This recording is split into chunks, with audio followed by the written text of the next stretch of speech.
All right, so we're going to go ahead and get started. Greetings, everybody, and welcome. I'm Donna Blake Weems. I'm ISMTE's Executive Director, and we are so excited to have all of you here with us for the RTP's local group session on how to be an effective mentor. I know all of you are eager to get to the presentation, and we will get started in just a minute, but once again, quick housekeeping.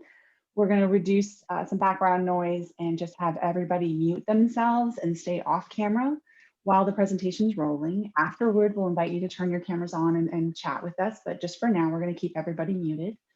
We will be recording this presentation and we will make it available on the ISMT website early next week.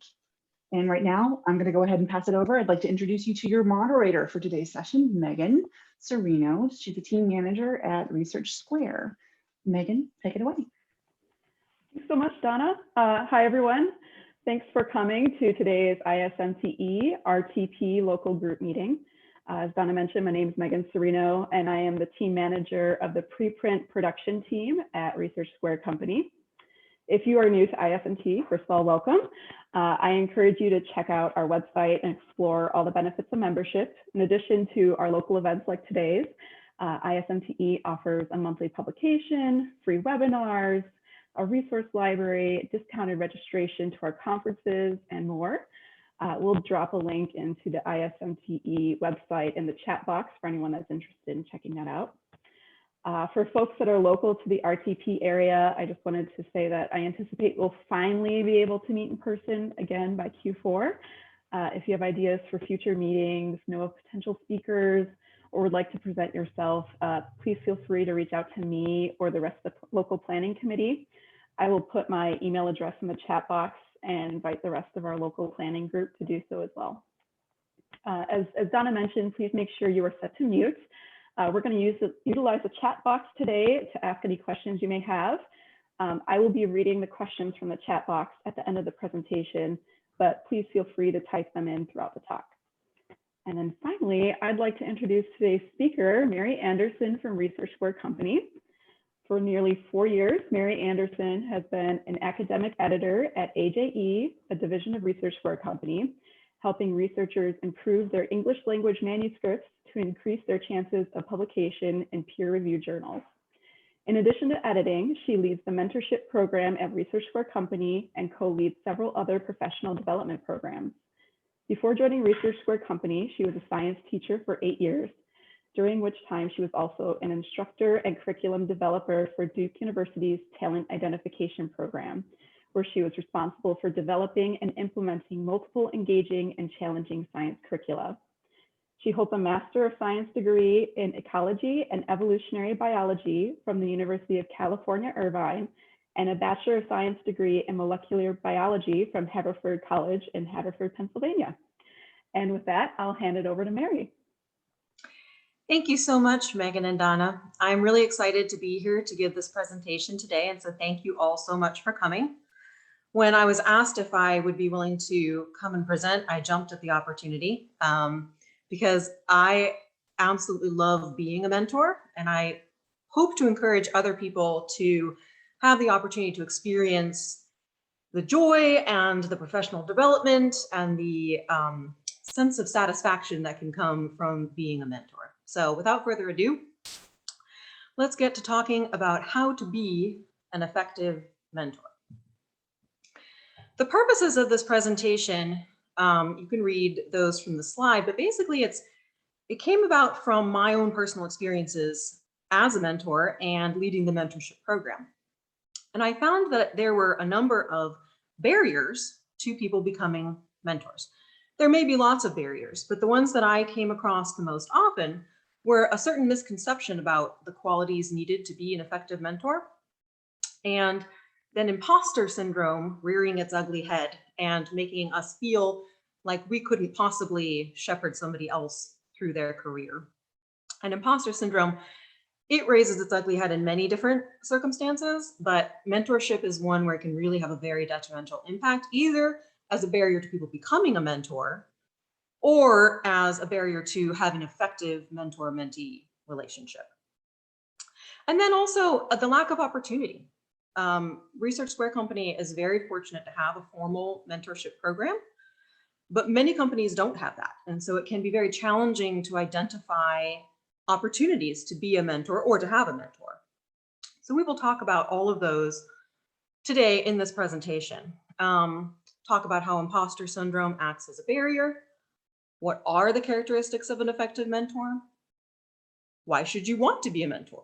What are the professional development benefits on the mentor side of that relationship? I will say they're very rich and sometimes unexpected. And so I think that's worth exploring. And then we'll talk about how you identify and become involved in opportunities, both formal and informal, as a mentor. So imposter syndrome. It's important to know what we're talking about. We have very likely all experienced this many times in our lives, whether or not we recognized it as such.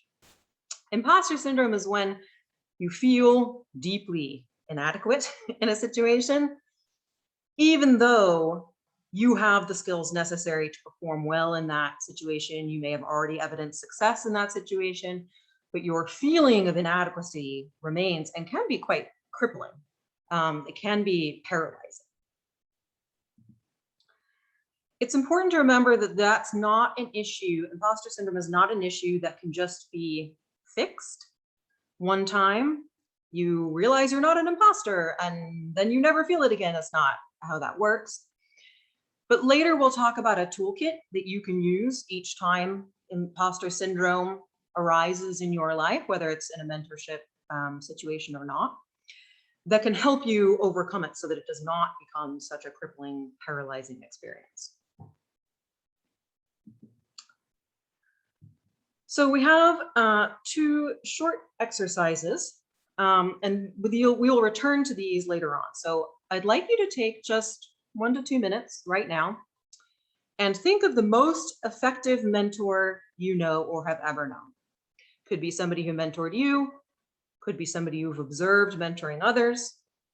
If you have never encountered a successful mentor, consider someone hypothetical. Who do you think would be a good mentor? And write down or just think of that person's characteristics and behaviors that were critical to their effectiveness as a mentor. If you have time, if I have not moved on, please rank them in order of importance. So I'll be quiet now for a short while and give you a chance to think of that person and think of their characteristics that made them effective.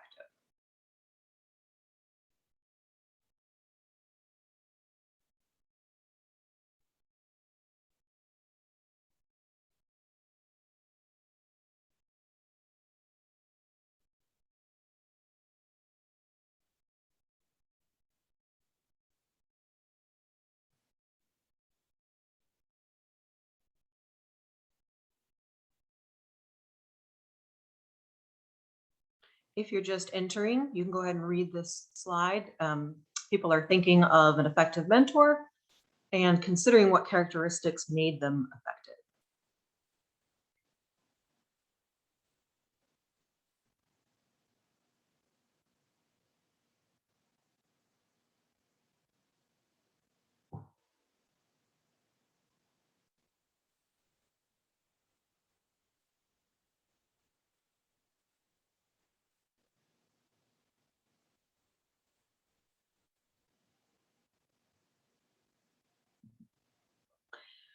We're going to repeat this process for the least effective mentor you know. Again, could be somebody who mentored you, could be somebody you observed mentor somebody else, or a hypothetical one, if you've been fortunate enough to only know very effective mentors. Take a couple minutes, consider that person's characteristics and behaviors that meant that they were not effective in their role as a mentor.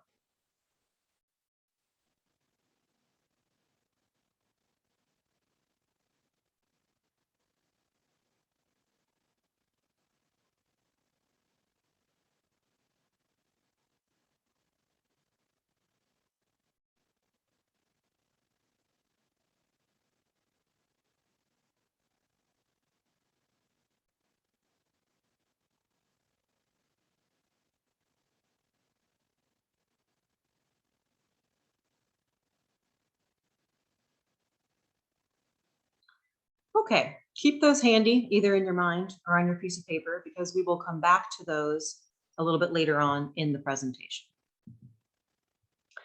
So I'm going to give you guys an example of my first experience as a mentor.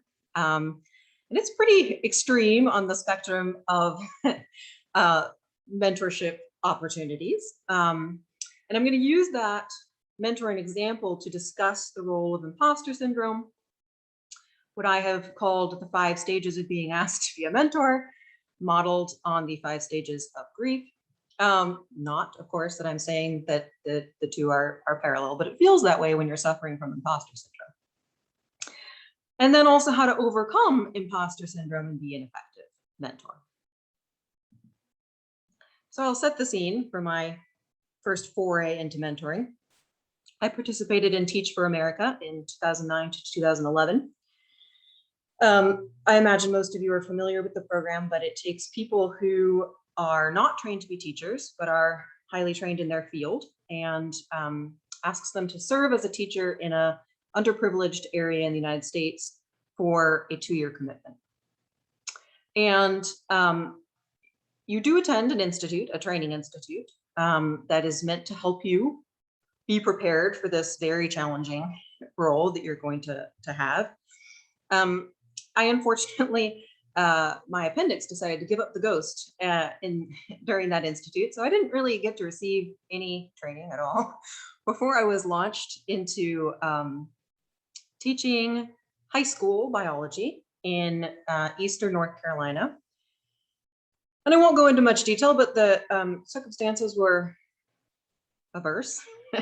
And the children had very challenging living circumstances and educational circumstances, and struggled a lot with their academics, especially in the sciences. And biology at that time was a very high stakes course because there was an end of course exam that you were required to pass in order to graduate. So just to increase the pressure a little bit. And I taught there for a while, and it was a semester long course instead of a year-long course. So it was very much packed into a short period of time. And it was very hard, having not taught before, having all these additional circumstances, and I struggled a lot when I first got there. But started to experience some success, felt like maybe my next time through it, we'd be experiencing more success, more kids would be passing. Maybe I was figuring out what I was supposed to be doing. And in the middle of this, I went to a conference that TFA, Teach for America, had put on in order to try and get us all together and get us collaborating. And I ended up at a table with a new teacher who was teaching also in Eastern North Carolina. And she was very upset, very frustrated, very scared that she was going to be failing her students. And I thought, well, you know, I could give her my lesson plans. They may not be great, but they're what I've got. And, you know, at least she wouldn't have to start from scratch. So I offered that to her. And she was very grateful for that. We went our own separate ways, back to our own schools. And a while later, I got a phone call from her. And the 5 words nearly guaranteed to trigger an acute attack of imposter syndrome, which were, "Will you be my mentor?" And this is when I experienced the 5 stages of being asked to be a mentor. I've also witnessed many people at Research Square Company go through this when I asked them to be a mentor. So the first stage is denial. I can't do this. I'm the wrong person for this. I'm nowhere near experienced enough. I don't know enough. I haven't been doing this for long enough. I certainly felt all of those things when she asked me if I would be her mentor. I was like, that's ludicrous. I can't do that. That's impossible. You move to the next stage, which is panic. You're sort of looking around and there's not a lot of other people who can help this person. This person really needs help. And the panic sets in. I'm going to fail this person. They need help. I can't help them. This is going to be terrible. How could I possibly do this? And in the process of trying to help them, I'll be exposed to the imposter that I truly am. So here is this imposter syndrome raising its head. And you can imagine that I definitely was thinking that under these circumstances, because I had not been teaching for very long. I certainly did not have broad scope and deep knowledge from 25 years of teaching to share with this person. As it transpired, that's not what I needed, but I'm getting ahead of myself. The third stage is bargaining. Maybe I could find somebody else. I could still facilitate this person getting help. Let me find someone who's been a teacher for 30 years. Let me find someone who knows how to solve all of these problems immediately, has all of the resources, and can help this person. Someone, in other words, who is not an imposter. As you can tell from my tone of voice, that person doesn't necessarily really exist, and also is not necessarily the person who needs to be a mentor in these circumstances. And I'd like just to think about that and sort of change our paradigm of what a mentor is. The fourth stage, eventually you move on to rumination. I may feel like I don't have the skills and experience needed to mentor this person. That's my knee-jerk gut reaction. I can't do it. I don't know enough. In this circumstance, there really wasn't anybody else around who was going to be able to help her. So I really felt like I had to step in. And that's what caused me to ask myself the question, what could I offer this person as a mentor? If I'm going to be your mentor, what can I offer her? Not 25 years of teaching knowledge, but maybe that's not what's required. So I said, yes, I would be her mentor. And I would encourage you all to say, yes, I will be your mentor in the future, or even, will you be my mentee? But we'll get to that a little bit later. We're going to focus on the rumination aspect of this. What are the skills and experience that are actually needed to be an effective mentor? We're going to talk about it in the general, not just with my own specific example. Let's return to those little exercises we did in the beginning. Take just a few moments to share in the chat some of the characteristics of an effective mentor, positive example, that you have observed. I will not be able to see what you're saying, but I'll just wait for a little while, and hopefully you guys will feel free to share some of those characteristics.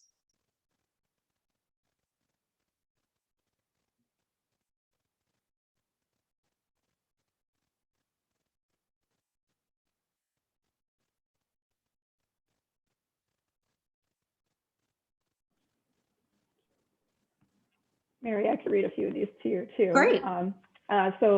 We have non-threatening, approachable, had time to be a mentor.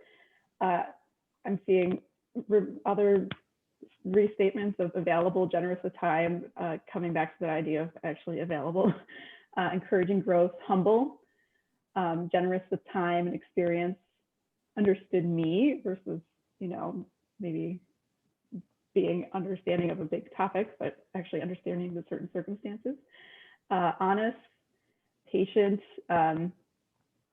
encouragement, gave space and time to try, listened,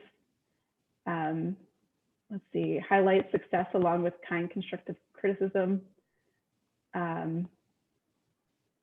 lots of restatements of kind, and again, available, restatements of being actually available. Yeah, I think that's a good summary of kind of everything that was in there. That's so fabulous, especially all the comments about being available, because that says to us how badly we need people to feel empowered to be mentors, to be those people who are available, which is the whole point of the talk. So I'm very glad that that was pinpointed. Also, especially patient, kind, attentive, things like that. To summarize the characteristics that I see as being essential to being an effective mentor, which are very similar to the ones that you all posted in the chat. An effective mentor listens, and it is essential to have the ability and the willingness to listen to the person you are mentoring. The person who really understands me must have had a mentor who listened and was willing to get to know that person as a mentee. And that's critical, because if you are willing to listen then you're able to really start to understand maybe the root sources of problems, or be able to see from a different perspective what goal it is the mentee really wants to pursue. They may think it's something, but you can perceive, because you know them and you are listening to them, you can perceive what it is they really are looking to change or looking to go after. So those listening skills are very, very, very critical. Engages in problem solving. That is a primary role of a mentor. You do not need to have the answers already. You just need to be able to work through the problem with the person you are mentoring. Whether that's helping them outline the problem, helping them identify the problem, helping them brainstorm solutions, helping them network, keeping them accountable to pursuing solutions. And all of that is very feasible without vast institutional knowledge. Patient practices patience. That came up several times in the chat. You do need to be patient and available. Patience goes along with availability. Lots of times, issues that your mentee will want to work through are not easily solved, or may not even be problems. They're goals. They're not easily achieved. That's why they need help and support from you. And so being patient and really taking the time and investing in that person is very important.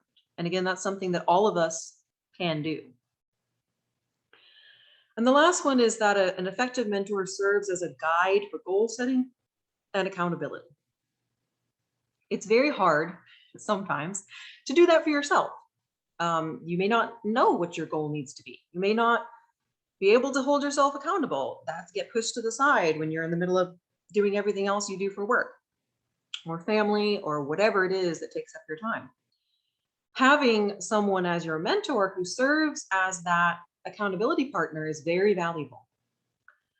And so I'd like us to keep these 4 qualities of an effective mentor in the forefronts of our minds.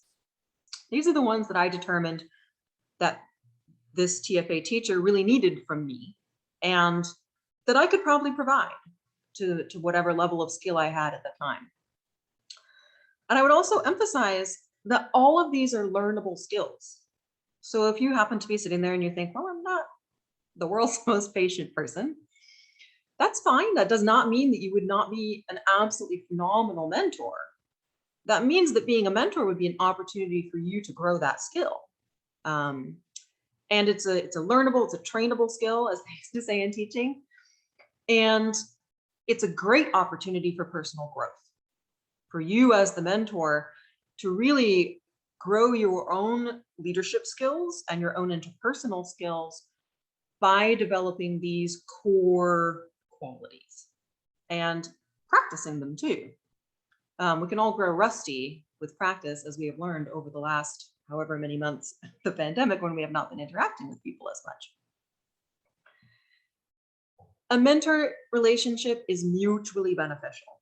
We think of it as always benefiting the mentee. That's very obvious that it does that.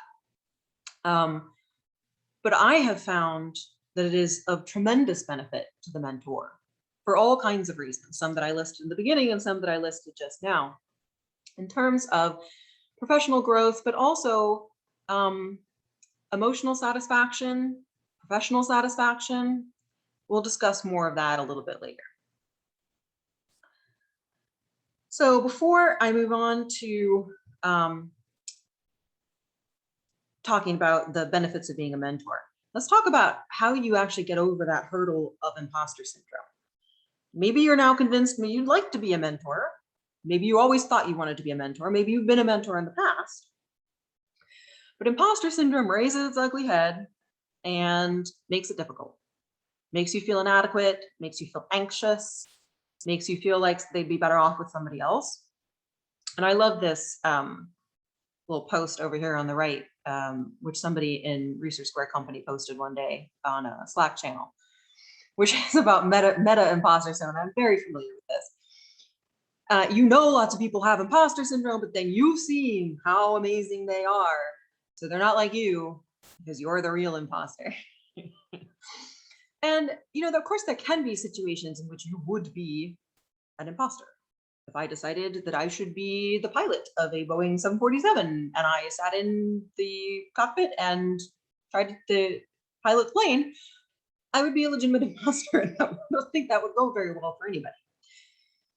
Most of the circumstances in which we find ourselves, especially with regard to mentorship, are not like that. If you are feeling like you're an imposter, it's probably really imposter syndrome. So that's the very first step, is to recognize it. To understand, look at how you're feeling, look at why your knee-jerk reaction might be that you need to be the mentee instead of the mentor, or that you're not the right person for that, and see if the reasons for that are imposter syndrome. Once you've recognized it, do what I did back when I was faced with trying to help this TFA teacher, and look at what knowledge and skills you actually need for that task or position. There can be circumstances where someone's looking for mentoring that's very, very content specific. Not usually. Usually you need the skills that we looked at on the last slide: listening, patience, goal setting, accountability, things that you guys posted, availability, kindness. And then you need to look at, do you have those skills? Do you have that knowledge? Or could you gain it? And that comes to make a plan. If you're like, okay, I've got the basic set of skills I need to help this person,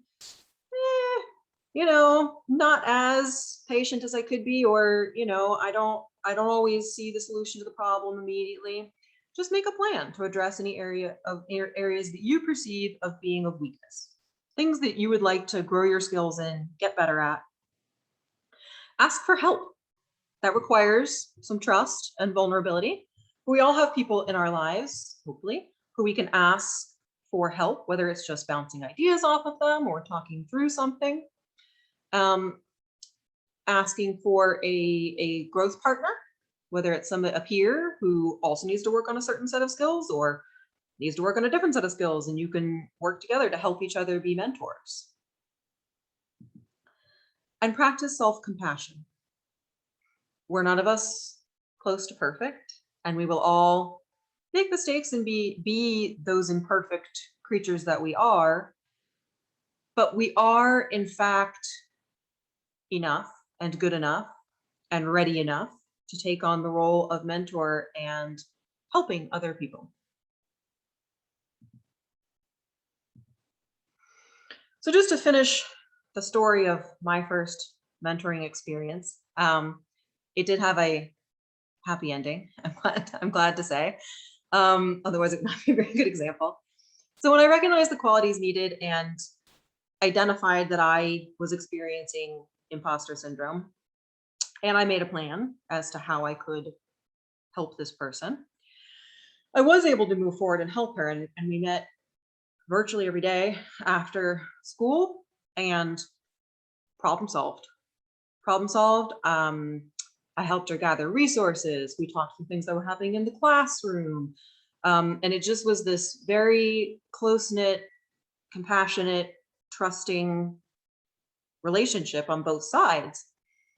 And at the end of the school year, in our district, we had something around a 45% pass rate on the biology end of course exam. And by the end of the year, the students in our classes reached pass rates somewhere in the mid 90%.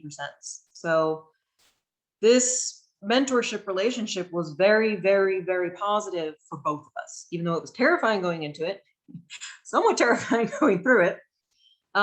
We both ended up stronger and better for having entered into this mentor-mentee relationship. So it was that experience that really opened my eyes to my ability to be a mentor and to serve in this capacity, even when I didn't think I could.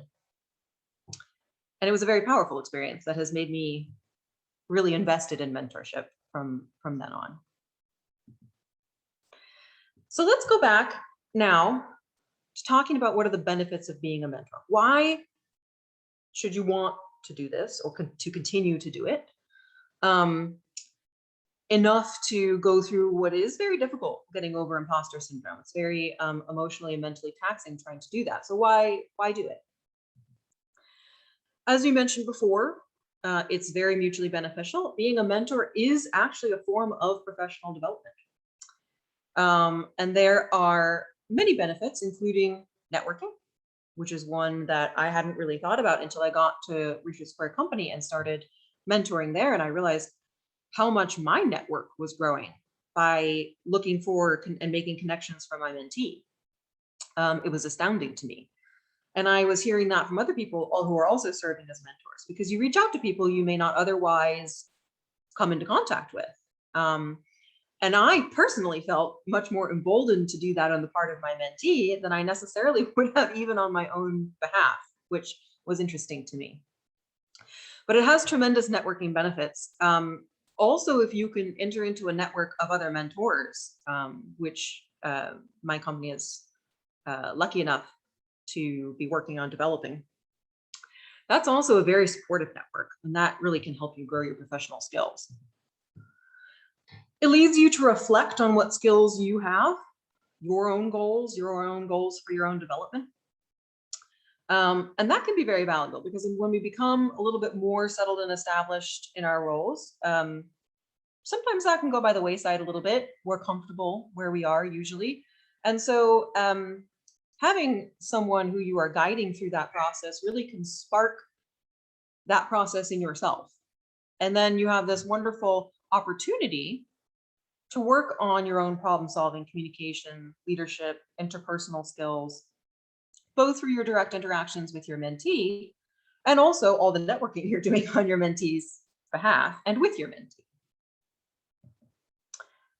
It also gives you the opportunity to help shape the development of your colleagues and your organization.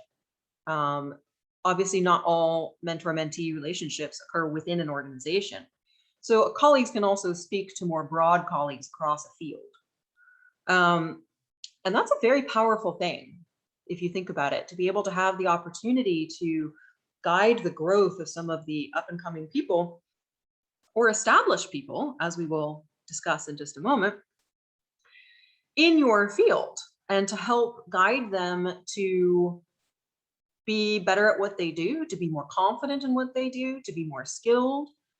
And that can really lead to positive growth and positive scope within your own field and or your organization.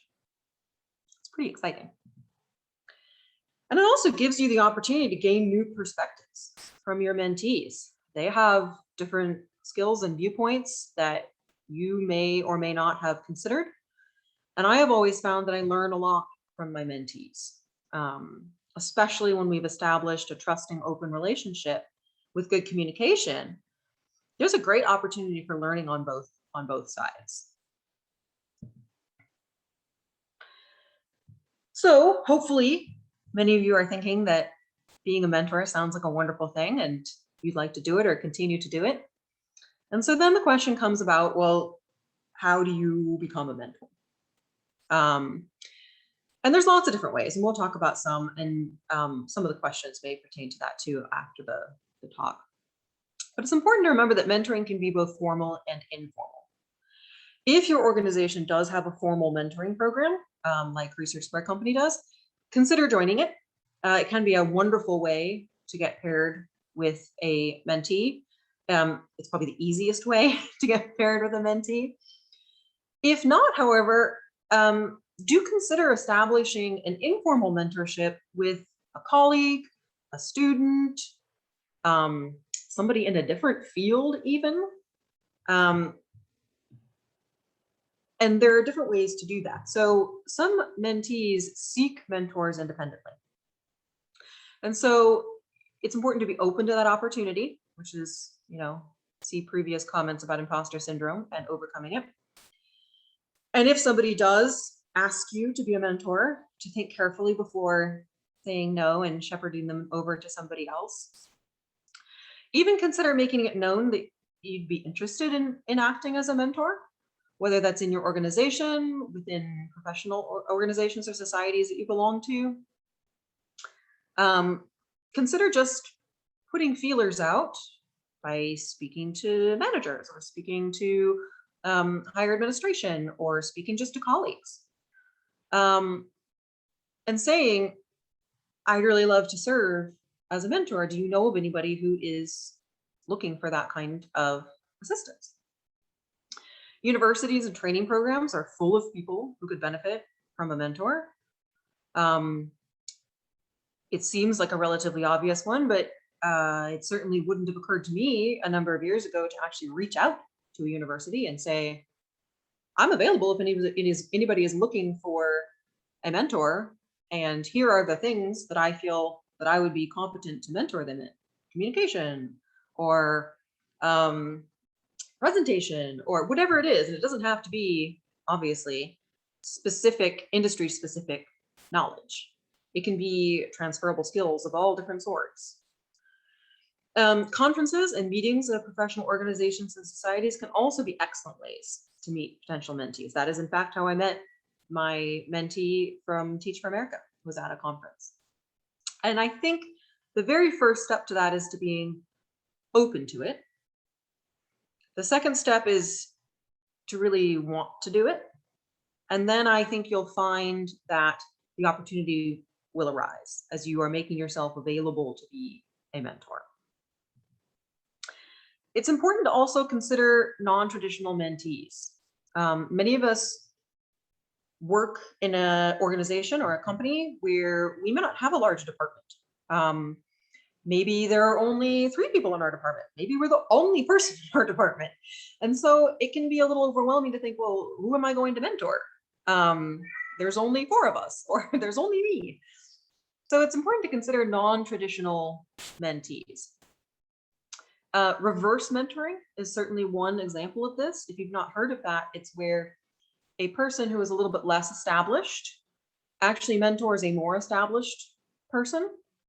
And it's a fascinating version of mentoring, because people who are a little bit less established have excellent skills and knowledge and perspectives that are just as valuable as those of somebody who is more established. And it can be a very rich and rewarding relationship. There is no age requirement for mentoring. You can be an effective, fantastic mentor at age 21, or at age 61, or at age 91. There is no age limit in either direction for mentoring. You can also consider mentoring across divisions, across departments. Just because we may be editors does not mean that the person you are mentoring needs to be an editor. Maybe they are a person in marketing who really wants to gain some of your written communication skills, or who really wants to gain some of your spoken communication skills. Communication is one that comes to my mind a lot because I talk about it a lot with my mentees. But just think about any skills you have that may or may not be specific to your role, and that's something you could be a mentor in. It's very important to remember the transferable skills that you have, which we can lose sight of as we're sitting doing our jobs and getting a little bit more entrenched in our role. And it's important to remember that some of the things that we do for that role every day are very transferable and very desirable skills in other areas and other fields. Mentoring also outside of your geographical area. As we have all learned during the pandemic, we do not need to be in the same room in order to have meaningful conversations and meaningful relationships. And that broadens your opportunities to be a mentor. Maybe you meet someone at a conference, but they live in Columbus, Ohio, and you live in Los Angeles. That's fine. You can set up meetings over Zoom and conduct your mentoring relationship that way. Some people communicate better that way, and it's important to be sensitive to people's different communication styles anyway. And so that really broadens the pool of people who may be looking for a mentor, or who may need a mentor and don't know they need a mentor yet, but might, work with you on something, and then you come to this realization that this is sort of morphing into a mentor-mentee relationship. It's been very true in my life that many mentoring relationships grow very naturally just from a simple offer to help. Would you like help putting together that presentation? And as you are working with that person, putting together the presentation, sometimes it'll transpire that this would be a mutually beneficial relationship to work on more things together. And that may either turn into just a beautiful collaboration, or it may actually turn into a mentor-mentee relationship, depending on what the dynamics are. It's also important to remember that you can be a mentor and a mentee at the same time. You can be in a relationship as a mentee with somebody and you're growing your skills in some area, and you can be serving as a mentor in other areas. So this is not a spectrum of how well established you are in the company or in your role, and at a certain point you change over to being able to be a mentor. I feel that that's that's a misconception about mentoring. I think from the very time you begin your journey, you could serve as either, and at the end of your journey, you could serve as either. And it's important to be open to the possibility and the opportunity for both.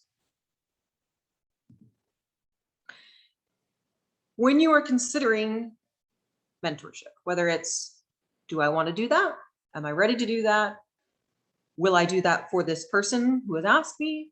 Do I want to go look for a mentor, for a mentee? Any of those things. Just remember these essential qualities and look to grow your skills in these areas. That's listening, problem solving, being patient, and serving as a guide for goal setting and accountability. I really appreciate you all taking the time to come and listen and share your ideas. And I would welcome any questions that you have, and hopefully I'll be able to answer them. Thank you so much, Mary. That was great. For everyone in the room, if you have some questions, please drop them in the chat box, and I could ask Mary on your behalf. But I have one to start with, actually, Mary. So I've kind of always been somebody who's a little bit shy, and the thought of asking someone either to be a mentor or to be a mentee, I just kind of makes me feel overwhelmed and butterflies in the tummy, all that. Have these relationships all been kind of a very formal, will you be my mentor or will you be my mentee type of situation, or do they just happen and you never put a label on it? That's an excellent question. And really it can be both. I agree, it's very intimidating. I would find it very intimidating to walk up to someone and say, will you be my mentee? Like, yes, very intimidating. So I think most of the mentees that I have worked with, it has grown a little bit more organically from a situation where we were collaborating with something and it became apparent that they'd really like some help in this area, and it just sort of became this relationship. And at a certain point I might ask, would you like to work on this? Would you like to practice this some more? Would you, so that's sort of an indirect, would you like me to be your mentor in this? Or even just put out an offer of help. If you'd ever like to, work on something in that area, I'd be happy to partner with you. And putting it that way as sort of a partnership, I think is also very open and sort of welcoming to the person you're talking to, where they feel like, I think a lot of times if you're going to ask someone to be their mentor, you feel like you're imposing on them. And so if the person is there, open arms offering, hey, if you want help, I'd be happy to do that and work with you and have this relationship that I do perceive it as being mutually beneficial. So that's not, disingenuous to me. I find that a lot of people are like, yes, that would be great, and it may be short term. Maybe you just work briefly on something, or it may turn into a long-term mentorship relationship. And whether that becomes formalized or not, I don't think is necessarily all that important. We're lucky enough to have a mentorship program, which obviously I care about a lot. And so that is very formal. Here we're putting together pairs and, taking that out of the equation. You don't have to ask. That's great if that exists. If not, then I would recommend sort of going more the route of easing into it. in a slightly less direct way. It just is a little bit easier, I think, on both sides. Great. Yeah, and there's some other similar questions too. Just it's developing organically or putting a label on it. So I think everyone's probably appreciative to hear your input on that. Another good question we have is, what recommendations do you have for making the most of chats with your mentor/mentees? That's a great question. So I definitely recommend going into it with a sort of specific document in which you're taking notes. It's very important to have the sort of like longitudinal trajectory in a mentor-mentee relationship. And it's easy to not set that up at the beginning, especially if it's occurring organically. And so I sort of make it a habit when I'm working with people on things to just sort and organize my thoughts about our conversations. Definitely making sure you're having clear communication. Let's say that this is an experience in which you're clear that this is a mentor-mentee relationship. I would definitely attempt to set up regular communication, whether that's you just set a calendar reminder to yourself to send them a Slack message or send them an email every other week, just to check in and see how they're doing. That's you being the accountability partner. As opposed to just leaving that to chance, I find that if you actually, whether you have that as a formal arrangement with your mentee or not, if you take the initiative to make this a regular check-in, however short that might be, that's very valuable. And then also having your own set of notes, whether that's shared with the person that you're working with so that you have a common understanding of what has happened, what are the goals for what's happening. That can be very valuable. And actually explicitly setting a goal. And setting a specific measurable goal. I like the SMART goal template, but really just any specific measurable goal that you can be working towards achieving. And that can be an abstract goal. It doesn't have to be, they want a specific job. And you're going to mentor them until they get that job. But lots of times mentees come and they have like an abstract. I want to be better in this area. And that's great. But in order to get there, what do they need? What concrete steps do they need to take? And I think that's a big role of the mentor, is helping them figure out what those steps are and helping them through making those steps. And if I don't write it down, I'm never going to remember it. So I like having a written account. That also helps me track, what might be some blockers. Why are we not making progress on this? What different attempt do I need to make in order to help this person? I just find it really helpful to have the information all in one place.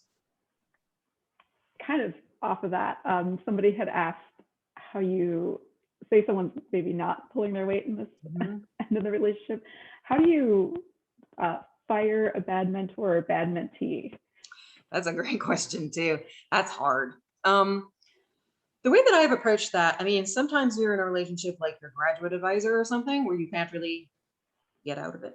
You can by leaving the graduate program, but that's challenging. I would sort of back it up a step and wonder if you really do need to get out of the relationship. Sometimes you do, but the first step that I would take is to directly communicate with that person what is specifically not working for me. If they are unavailable, if they are not doing the things they said they would do, if they are, doing any of the myriad of things that cause that relationship to have friction and be challenging. I do think it's important to be very upfront about that. Be careful in the way you frame it so that it doesn't come across as accusatory or, it is a little negative, but not negative like a personal, affront to them, so that they remain open and are willing to listen to what you have to say, and make it a constructive conversation. Here I am, I'm experiencing this as a blocker in our relationship. We need to work through this before we can proceed or decide if we want to proceed.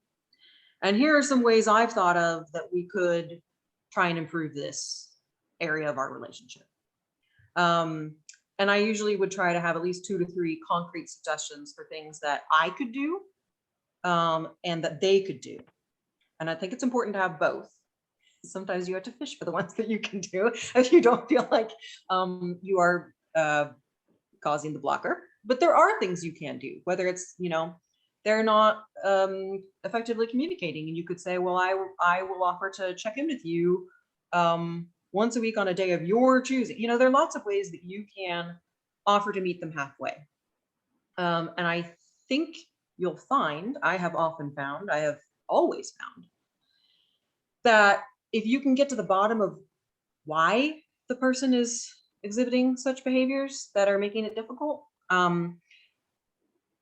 sometimes you'll find that the reason why they're doing it means that they don't have the time, or they're not interested in having the relationship anymore, whatever it is, in which case you can mutually agree cordially to terminate the relationship. And that's fine. That's a great way to do it, where it's positive, it's a mutual agreement.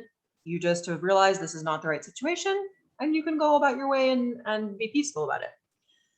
Or you end up solving the problem, which is great, because then you can move forward and you've both grown in communication, interpersonal skills in ways that are really valuable. And it's very important to go into that meeting having been clear to the person that is what that meeting is about. So don't ambush them with it. Don't give them a long wait period before the meeting, so they're not worrying about it. And come in with a positive attitude and constructive suggestions.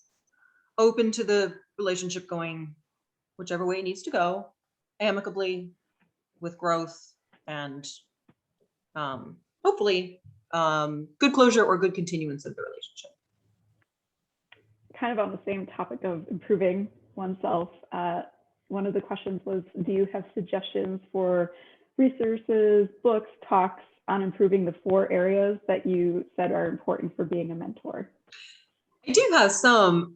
Mostly I have found that it has come through actually A, practicing it, and then B, having peers who are partnering with me on that. That's why in the mentorship program, I'm seeking to have a network of mentors so that they can support each other in their growth of this.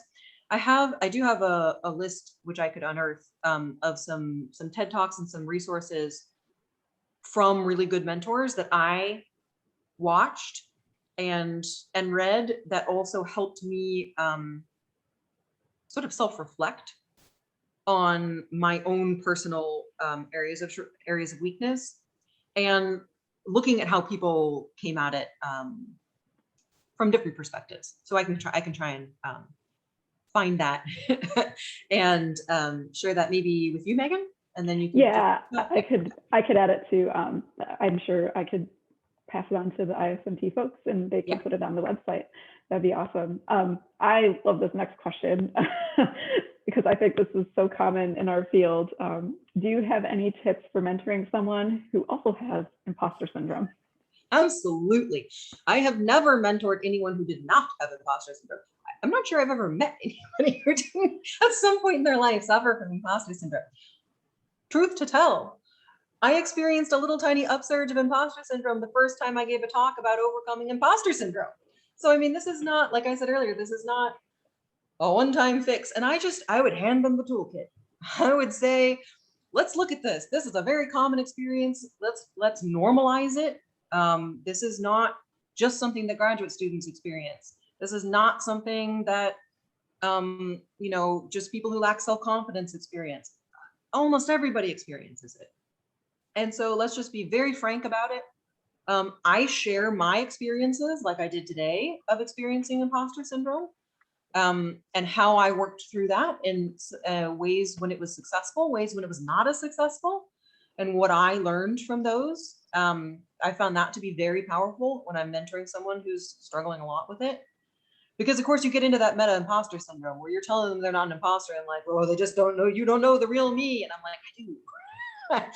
I really do. I'm seeing things you cannot see. And it does really help to sit down and make that concrete list with them of what are the skills and what is the knowledge that they need in order to accomplish this goal that they're feeling that they're an imposter trying to accomplish. And then checking off which ones they really do possess or which ones they're weak in, and then helping them make a plan to overcome the ones that they are weak in.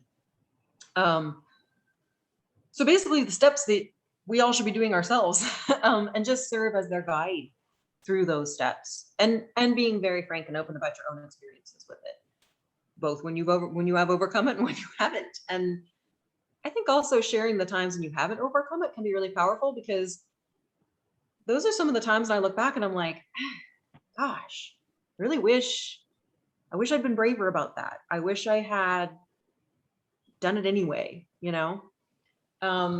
And I think sharing that experience, that feeling of regret, can help push them through it so that they don't also have to have that experience as often. I totally agree. I also suffers. I think, like you said, everybody suffers at some point from At some imposter point. syndrome. And I'm now leading a team, and I feel like one of the greatest positive things that's come out of it is just sharing with them when I mess up and when I don't feel competent. And it's been, I think you're right, that kind of walking through how you overcome that yourself is great to help others overcome it as well. We have another question too. What are some good ways to thank a mentor-mentee? Oh, what an excellent question. I think if you're looking to thank a mentor, I think being very specific about the ways in which you feel you've grown from the relationship is the most rewarding thing for a mentor to hear. The ways that it has changed your perspective on something, or your feeling of your ability to do something. I think that telling them that and being very, whether you write it in a letter, which would be my preferred mode of communicating it, just because I feel like I would feel a little shy about saying it in person, but not necessarily. Having an informal meeting, taking them out to coffee, and just saying, listen, I've gotten so much from this experience, and here specifically is what I've gotten from it, can be really powerful. And the same thing for the mentor. I think it's very powerful for the mentee to hear from the mentor that they got something out of that relationship, and that they appreciated working with that person because it helped them grow in certain ways. And I honestly think that's the best way to thank either side of the relationship. Wonderful. Well, speaking of thanking, I want to thank Mary again for presenting. We're running a little low on time. So I was going to just have us end here. Thank you so much, everyone, for attending. I think Donna is going to have some announcements for us before we head out. Sure, thanks. Thank you, Mary, for sharing your time, your expertise and insights with us. And of course, thanks to Megan for coordinating and moderating this session. This recording will be available online sometime early next week. If, of course, if you have any questions, please feel free to send them to info@ismte.org. Hopefully we'll be able to capture some of those additional links from Mary. I've gone ahead and I've popped some links into the chat. This is additional resources that ISMTE has available, including a DEI webinar that's coming up on Tuesday, lessons learned from 2020 coming up in July, and of course the virtual event coming up in October. On behalf of ISMTE and of course our presenters and moderators, thank you for joining all of us. We look forward to seeing you again. So have a great rest of your day. And of course, like Mary says, be brave. Thanks, everyone.